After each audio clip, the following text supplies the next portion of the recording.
Okay, what if I told you one machine could help you make shirts, hats, and tumblers without needing 3 different machines taking up space in your craft room?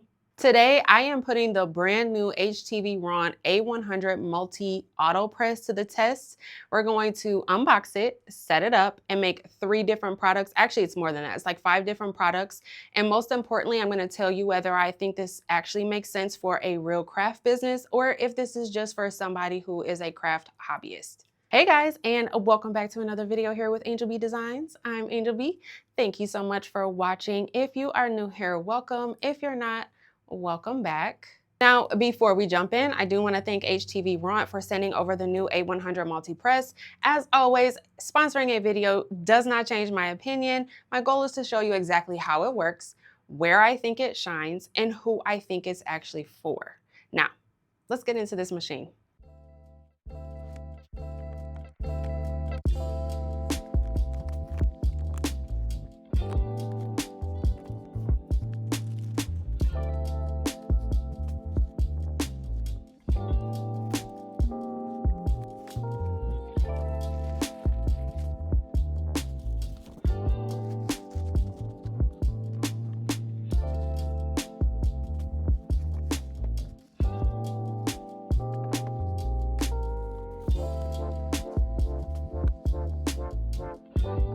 Okay, so I have everything out of the box. I want to quickly go over everything that came inside of the box.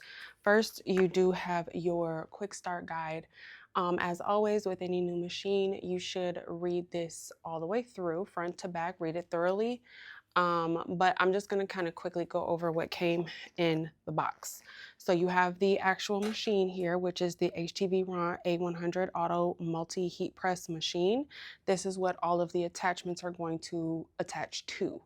And then you have the heat plate, which is this one here for pressing shirts, tote bags, things like that.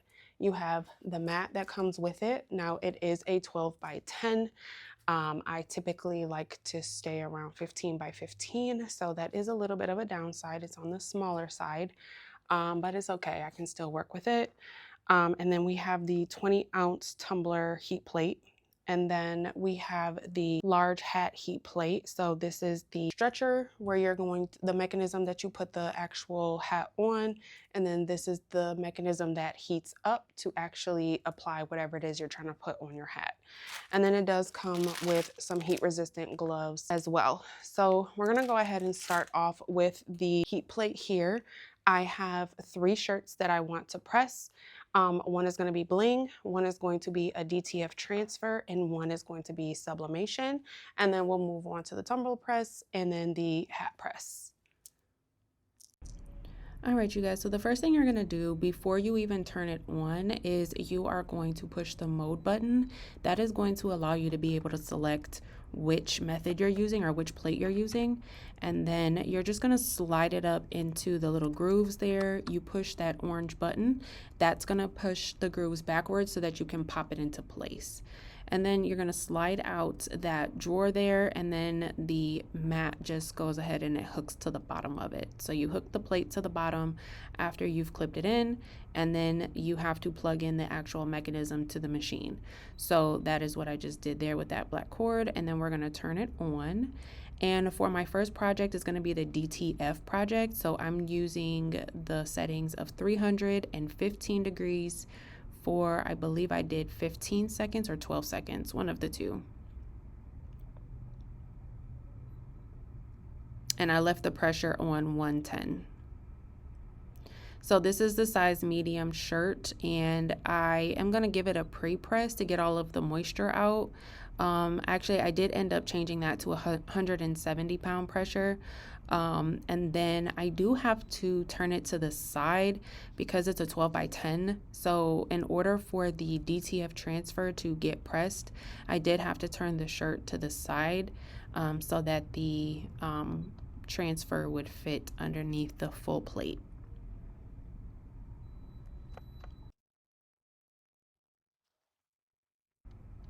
Once we're done pressing it, you have to wait for it to completely cool, and then we can go ahead and peel the carrier sheet, and then we're going to give it a second press. I am going to cover it with some parchment paper, give it one more press, and that just kind of solidifies the DTF transfer into the shirt, and it looks great. And I did use my HTVRONT D2 DTF printer.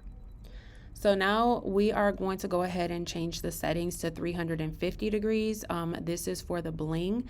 Now the border would not fit on this press, so I did end up having to use my HTVRONT Auto Press 2 to press that border.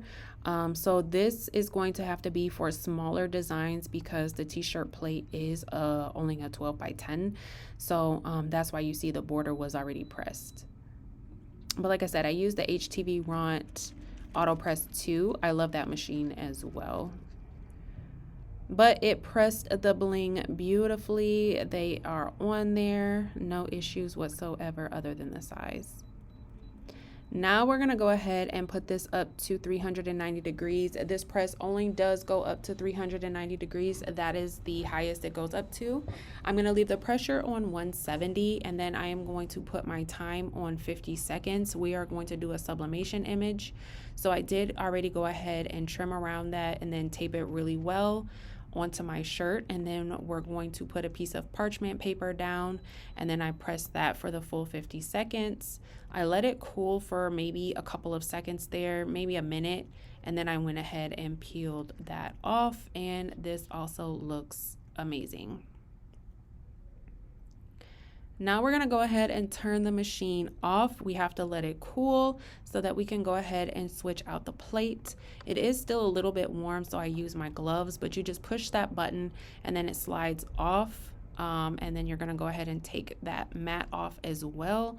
Make sure you unplug it or unhook it from that mechanism in the back.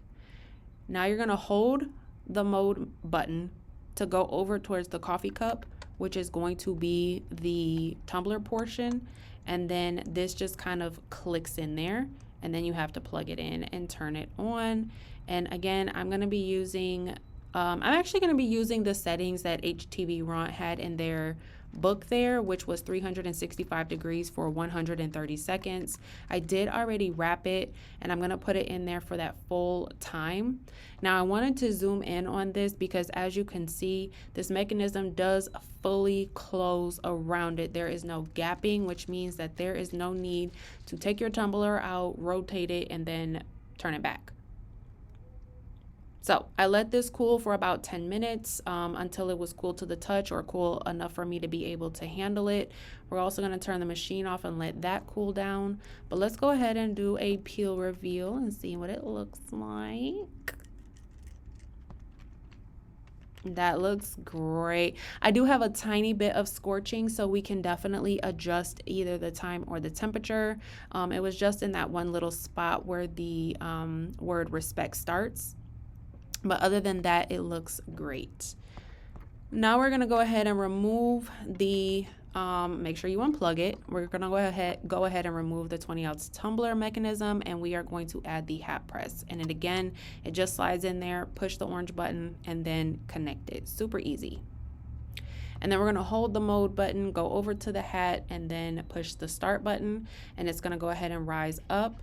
Now this part here, you're going to have to kind of twist in there. I didn't slide the drawer out, but you definitely should slide the drawer out. It makes it easier for you to be able to twist it in there.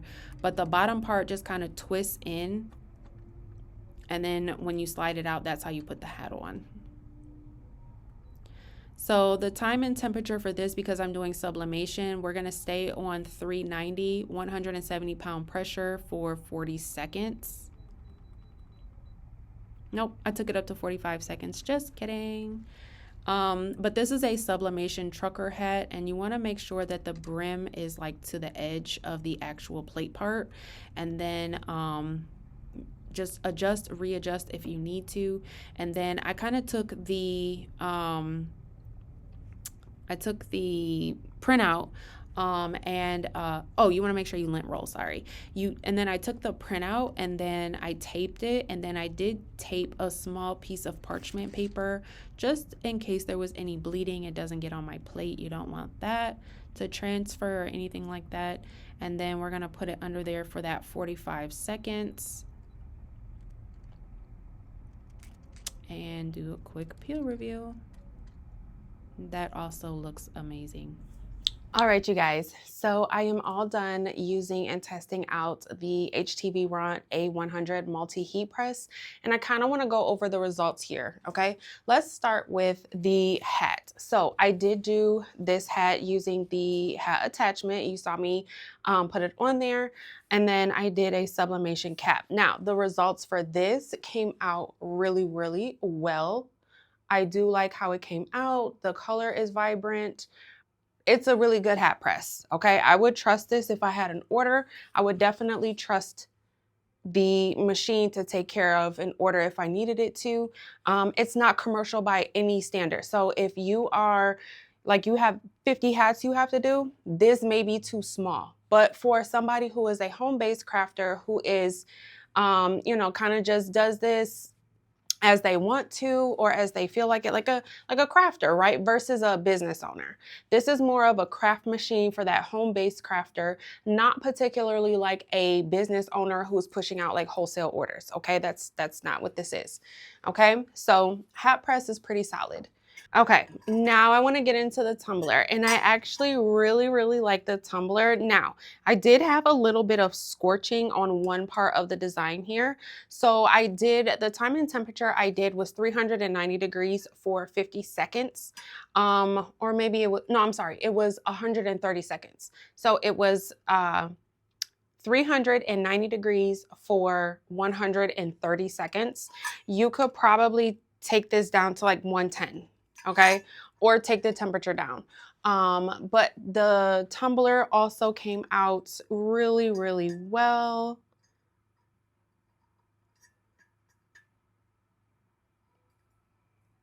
I didn't even have to rotate it. That is probably the best thing about this, is that I did not have to rotate it. And I made sure I zoomed in. Hopefully you guys caught it. I zoomed in when I put the tumbler press in there. I zoomed in on the fact that it completely closed. There was no gap, so I did not have to rotate it and put it back in. Now there's, like I said, a tiny bit of scorching right here on the design. So we could either adjust the time or adjust the temperature, but the rest of the tumbler is gorgeous, okay? Now, let's go ahead and move on to the t-shirt portion of it. This is my favorite part. So, one of the cons is that it's small. The heat plate for the t-shirt is 12 by 10.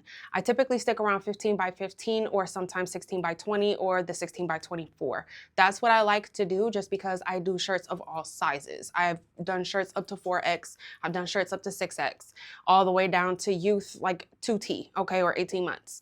So the bigger press definitely gives you more versatility to be able to do all sizes, whereas with this press, sticking with small, medium, I wear a medium, so the shirts that I pressed are mediums, and it was still a little hairy because I like big designs on my shirts.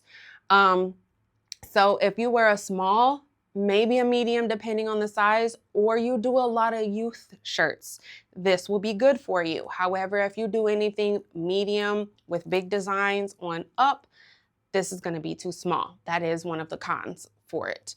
Okay, so with all of that being said, this was a youth medium shirt, but I did print the design to be bigger, so it just fit right underneath the press.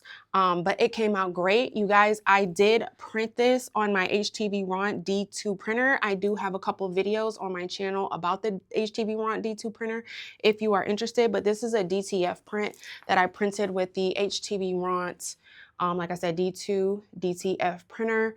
This came out amazing. This is a youth medium. I made this for my son. He's gonna absolutely love it. My son plays competitive soccer.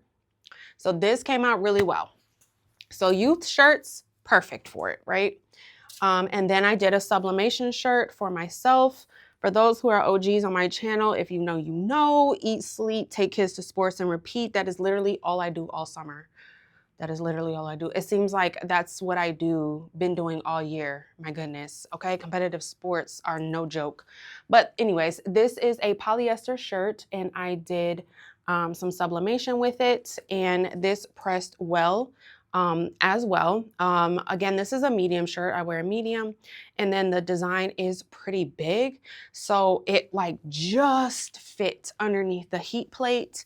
But it did press, turned out really, really, really well. I loved it.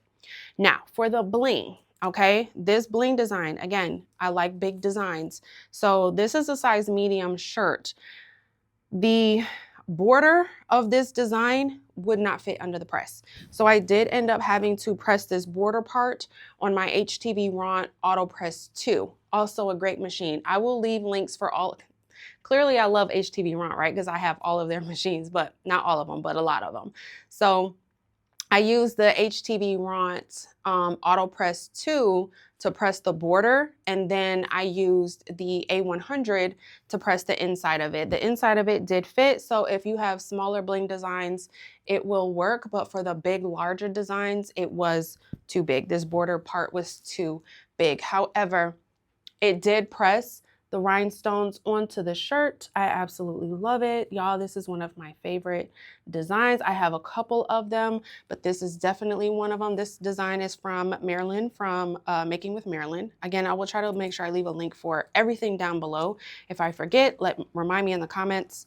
But it did press the bling. It is on there. The rated E for extra part is what I pressed. They are on there, okay?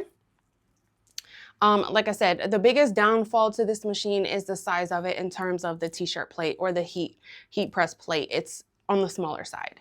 All in all, I do think that this is a really good machine. I think that, like I said, if you are a home-based crafter, if you do this as a hobby, or you just make things for your friends and family, one-offs, things like that, this is a really great machine.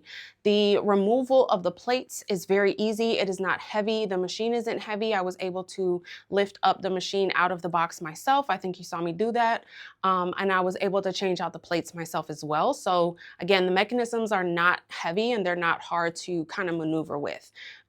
So I do like that it is very easy to change those plates out. Again, and then the size of it is also a pro. So instead of having 3 separate machines, you have a 3-in-1 where you don't have to move the machine off the table to put a new one. All you have to do is switch out the plate. So that's good. HTVRONT, if you do this, if you go back to the drawing board with this, we want a 15 by 15.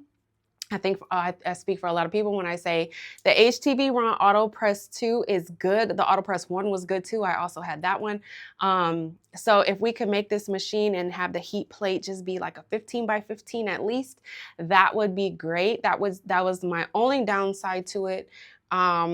But like I said, all in all, it is a great machine. Hopefully I was able to answer some questions. Hopefully I was able to really showcase this machine. Thank you so much for watching. If you have any questions, comments, concerns that I did not touch on, please leave them down below. Or if you have any video ideas, go ahead and drop those down below as well. And I will try to get those out. But thank you so much for watching. Don't forget to like, share, subscribe, hype, all that good stuff. Until next time. Bye, guys.